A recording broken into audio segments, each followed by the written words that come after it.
Electrohomoeopathy के अध्ययन के क्रम में आज हम एनाटॉमी और फिजियोलॉजी वाले भाग में एक विशेष ऑर्गन, इम्पोर्टेंट ऑर्गन आपके शरीर और गले के अंदर पाए जाने वाला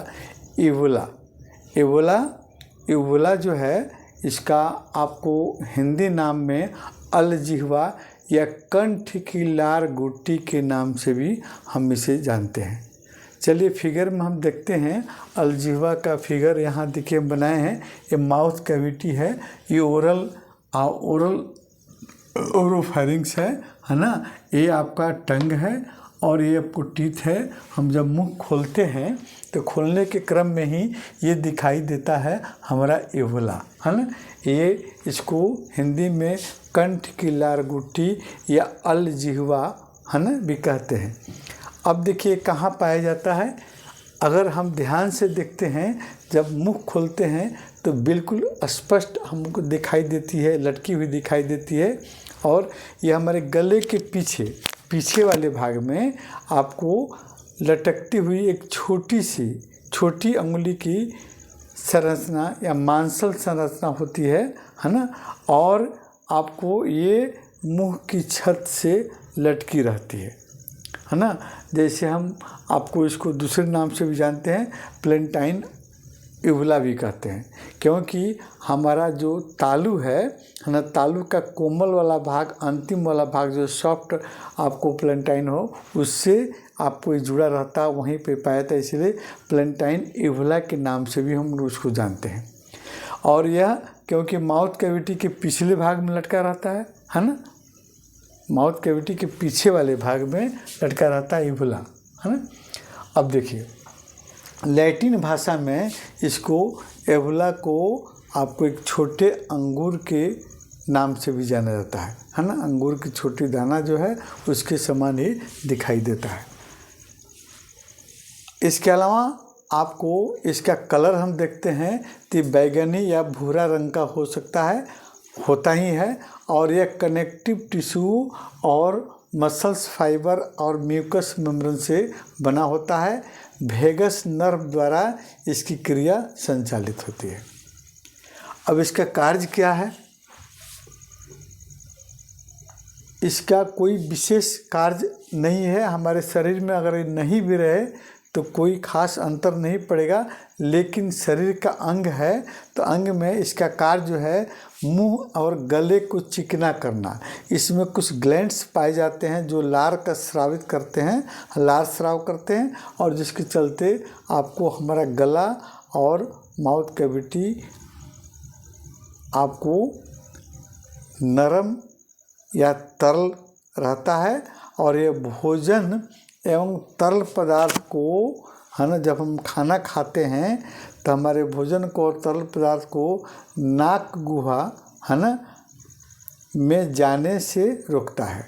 जब पीछे की तरफ देखिए, इसी के जस्ट पीछे आपको नोजल कैविटी होती है, नाक गुहा होती है, अंदर से खुलती है। तो ये जब हम लोग भोजन जब करते हैं तो ये तुरंत पीछे चले जाता है और हमारे नोजल कैविटी में हमारे भोजन और तरल भाग को जाने से रोकता है। यह बोलने के समय ध्वनि उत्पादन करने में भी मदद करता है, यानी हमारे जो आपको वोकल कॉर्ड है, हमारे आपको आवाज़ ग्रंथियां हैं, उससे मदद मिलता है और सहयोग करके हमको आवाज़ निकालने में भी, ध्वनि उत्पादन करने में भी मदद करता है ना।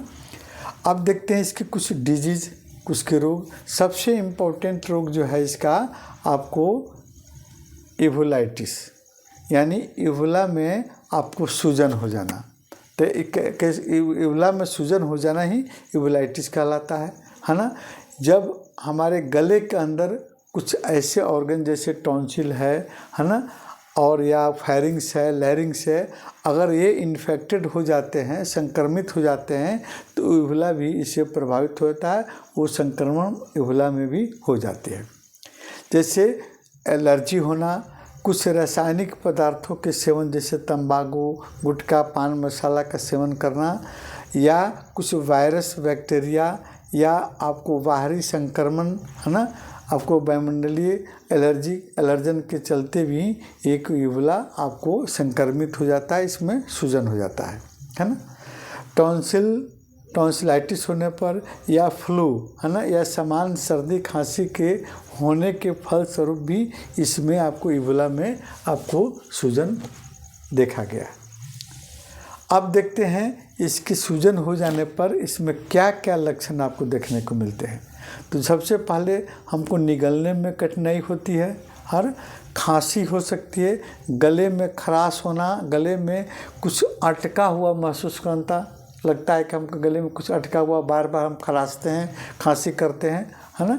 और उसके बाद यूबुला पर अगर ध्यान से देखिएगा तो ये सफ़ेद धाबे के रूप में या पीले धब्बे के रूप में एक लेयर बन जाती है ना।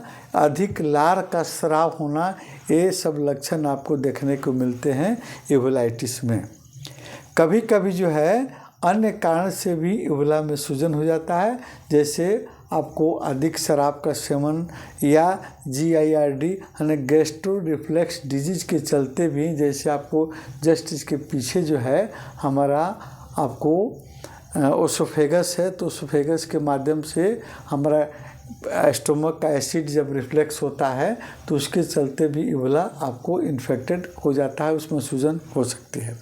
कुछ सर्जिकल प्रक्रिया, जैसे मानते हैं टॉन्सिल का ऑपरेशन हुआ, उस क्रम में आपको एनेस्थेसिया का प्रयोग किया जाता है या गैस, आपको उसको शून्य करने के लिए गैस का प्रयोग किया जाता है, तो उस परिस्थिति में भी यूबुला इन्फेक्टेड हो सकता है और उसमें ये डिजीज़ हो सकता है, जैसे टॉन्सिल के ऑपरेशन के क्रम में ऐसा देखा गया है ना। अब देखते हैं कि इलेक्ट्रो होम्योपैथ से इसका ट्रीटमेंट, आपको यूबुलाइटिस का ट्रीटमेंट कैसे करेंगे। सबसे सिंपल है ना, सबसे पहले हम क्या करेंगे, S1 प्लस C1 का एक मिक्सचर आपको 5th डाइल्यूशन में देंगे। आपको 5th डाइल्यूशन या थर्ड भी कर सकते हैं, थर्ड या 5th डाइल्यूशन में एक मिक्सचर देंगे, है ना। आपको इससे सिंपली यूबुला आपको में सूजन ख़त्म हो जाता है। इसमें गार्गल बहुत अच्छा कार्य करता है, जैसे A2C5WE है ना, A2 + C5 + WE का गार्गल, या W के साथ साथ में B भी आप ले सकते हैं, है ना, या B को भी ले सकते हैं। और इसको D4 से हम थोड़ा सा गुनगुना पानी में डालकर अगर गार्गल करते हैं तो बहुत जल्दी आपको यूबुला में सूजन आपको ख़त्म हो जाता है ना। कभी कभी आपको इस पर पेंट भी कर सकते हैं, जैसे इसी दवा का आप वैसलीन में आपको मतलब ऑइंटमेंट बनाकर इस पर आपके यूबुला पर आप टच कर सकते हैं, लगा सकते हैं। सबसे बेहतरीन आपको इंजेक्शन नंबर 29 या 13 है ना, इंजेक्शन नंबर 29 या 13 नंबर इंजेक्शन आप लगाइए, आपको यूबुला में सूजन बिल्कुल आसान, बहुत जल्दी आपको कवर करता है। कभी कभी यूबुला में आपको फोड़े भी हो जाते हैं, है ना, आपको उसमें आपको अल्सर घाव भी हो जाता है, कभी कभी उसमें एब्सेस भी फॉर्म कर जाते हैं। उस परिस्थिति में भी यही ट्रीटमेंट आप दे सकते हैं। और साथ साथ में आपको गार्गल कराना, इंजेक्शन नंबर 29 या 13, या अगर एब्सेस हो जाता है तो 21 नंबर इंजेक्शन, वो आपको बहुत अच्छा काम करता है, आप उसको भी देकर आप कंट्रोल कर सकते हैं। फीवर अगर हो जाता है, उस क्रम में अगर फीवर किसी को हो जाता है यूबुला के आपको सूजन में, तो वहाँ पर सीधे आप F1 जोड़ देंगे, है ना, F1 जोड़ देंगे, आपका यूबुला का फीवर, उसके चलते अगर फीवर होगा तो भी ठीक हो जाएगा। अगले वीडियो में हम देखेंगे आपको नोज का स्ट्रक्चर, नाक का बनावट और नाक में होने वाले कौन कौन से डिजीज़ होते हैं, और फिर कौन से इलेक्ट्रो होम्योपैथिक औषधि से उसको ठीक करेंगे।